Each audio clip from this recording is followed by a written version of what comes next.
It was Halloween night, the kind that painted the world in oranges and blacks, where the air was crisp and the leaves crunched underfoot. I was excited to settle in for an evening of candy, costumes, and a bit of harmless spookiness. My bowl of candy was overflowing, the porch light flickering merrily, and I was feeling pretty festive in my ghost costume. As the sun dipped below the horizon, I watched a parade of little ghouls and goblins make their way down the street. The first few hours were filled with laughter and the sound of excited voices as kids filled their bags with goodies. I was in my element, smiling at each costume and chatting with parents who stopped by. But as the clock struck PM, the trick-or-treaters dwindled. The air grew still, and I was about to call it a night when I heard a soft knock on the door. I opened it to find a small child dressed as a tattered superhero. Their costume looked like it had seen better days, frayed edges, faded colors, but their enthusiasm was palpable.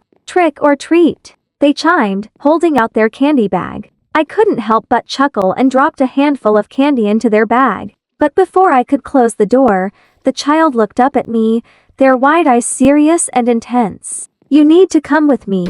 There's an emergency." My heart raced a little at the sudden change in tone. "What do you mean? Is something wrong?" I asked, glancing down my quiet street. It was late, and I couldn't shake the feeling that something was off. The child insisted. "Yeah, you need to hurry. The others are waiting." They took a step back, their small hand gesturing toward the darkness of the nearby forest, which bordered my backyard. I hesitated. It was late, and I had no idea where this child was taking me.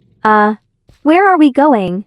"To the forest. Come on," the kid urged, looking back at me with a mix of urgency and determination. I could feel my gut tightening. There was something unsettling about the way they spoke to calm for a child. But curiosity got the better of me. Maybe there was some kid in trouble, and I couldn't just ignore that.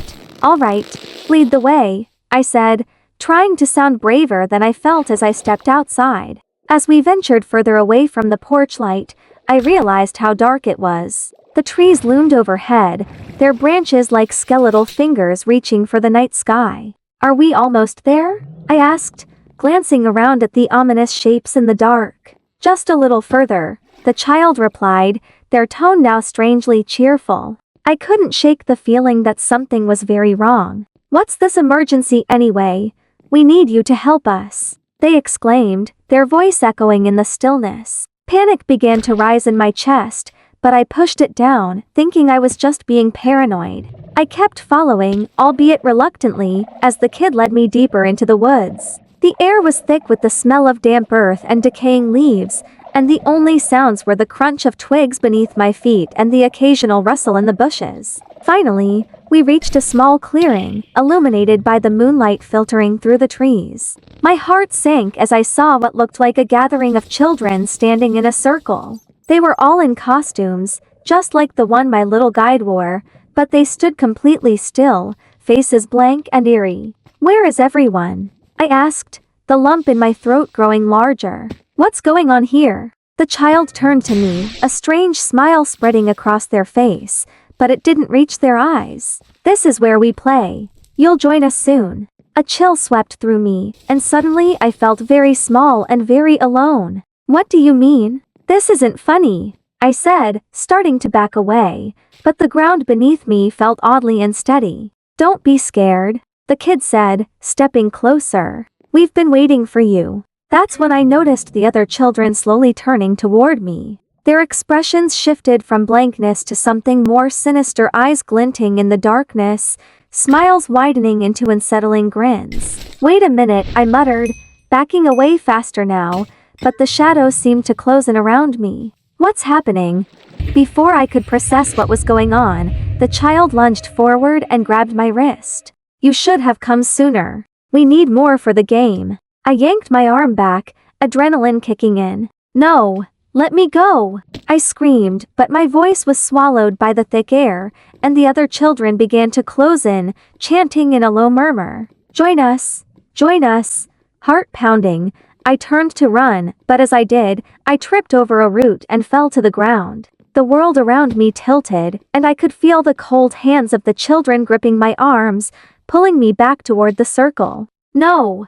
I shouted, panic overwhelming me. Just as I thought I was going to be dragged into whatever nightmare they had planned, a strange silence fell over the clearing. The children froze, their eyes widening, as if they were suddenly startled by something. In that stillness, I held my breath, confusion washing over me. The tension was palpable, and I slowly rose to my feet, trying to gauge what had just happened. The children seemed to share a collective moment of hesitation, their expressions flickering between anticipation and fear. "Run!" A voice suddenly broke through the silence. It was sharp and commanding, echoing from the darkness at the edge of the clearing. All the kids turned as one, eyes wide, and their faces twisted in terror. Without thinking, I bolted in the opposite direction, heart racing as I dashed back toward the path we had come from. Branches snagged at my clothes, and the underbrush crackled beneath my feet as I raced through the forest.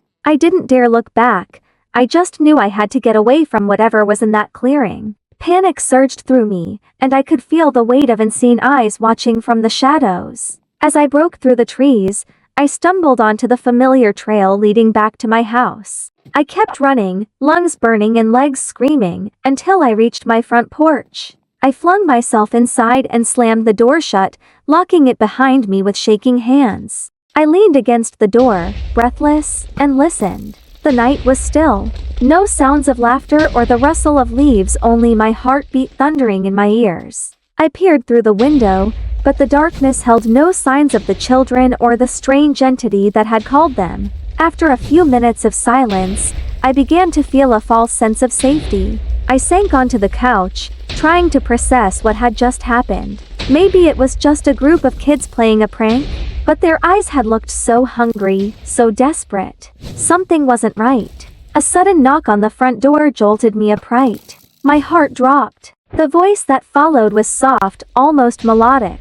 "Please let me in. It's so cold outside." I froze, every instinct screaming for me to stay quiet. The voice was the same as the child's, the tattered superhero who had lured me into the woods. "Who is it?" I managed to croak, my voice trembling. "Please, I just want to come inside. I'm lost. I need your help," the child replied, and a shiver ran down my spine. I knew that voice. It echoed with the sinister joy of the gathering, the urge to play the game. "No!" I shouted, backing away from the door. "You're not real. You're just a trick." But the knocking persisted, now accompanied by a chorus of whispers that seeped through the cracks, each one a soft plea for help. "Join us. Help us, please." Suddenly, the whispers transformed into a cacophony of laughter, each giggle sharp and mocking, reverberating through the house. I felt the walls close in around me, and panic seized me anew. Then, a single, soft voice broke through the chaos. "Don't be scared. We just want to play." That was the moment I remembered what I had seen in the clearing. The children had been waiting, their faces illuminated by moonlight, devoid of life. The realization crashed over me like ice water. There were no children, just empty costumes and something far more sinister at play. I stumbled back, my mind racing as I recalled the feeling of being watched, the way they had all turned in unison. I turned to the window, hoping to see the street, hoping to see the safety of the neighborhood outside. Instead, all I saw was darkness, thick, suffocating darkness that seemed to seep into my home. "Please, let me in," the voice cooed again, softer this time, laced with an almost enchanting quality. "We're just waiting for you." With a surge of terror, I realized I had to make a choice. The door stood between me and whatever darkness lay outside. I could either give in to their demands, or I could fight for my freedom. I took a deep breath, summoning every ounce of strength I had. "No!" I shouted, my voice echoing off the walls. "You're not real. You can't have me." The laughter ceased abruptly, leaving only a thick silence. I dared to glance out the window again, and what I saw made my heart drop. The shadows outside were shifting, moving closer, and I realized they were not just figments of the night. The shapes of the children began to materialize just beyond the glass, their costumes flickering like dying flames. I backed away, the walls seeming to pulse with the heartbeat of the gathering outside. Just then, a loud crash erupted at the back of the house, causing me to spin around. The back door had burst open, slamming against the wall with a bone-jarring thud. "Join us!" A chorus of voices chanted, their little faces appearing at the threshold, illuminated by the faint glow of the moon. The air grew frigid, and I could see their breath in the cold night. They moved closer, their once innocent faces now twisted into expressions of longing and hunger. I felt the shadows wrap around me, and I knew I had only moments left to act. I turned and ran toward the kitchen, where the back door led to the garden. I had to escape. I couldn't let them win. The kitchen window was slightly ajar, and I could see the moonlit garden just beyond. With adrenaline coursing through my veins, I threw myself at the window, pushing it open and scrambling out into the cool night air. I hit the ground running, not looking back as I sprinted down the street, heart pounding in my ears. I didn't stop until I reached the safety of the nearest neighbor's porch, breathless and trembling. I glanced back at my house, half expecting to see the children spilling out into the night. But the only thing I saw was silence, the porch light flickering ominously. In the distance, the laughter faded into the night, but I knew they were still there, lurking, waiting for the next Halloween to draw in another unsuspecting soul. As I stood there, I couldn't shake the feeling that the game wasn't over. I was safe for now, but I would never forget the children in the woods, the ones who had been waiting for me. And deep down, I knew they would be back.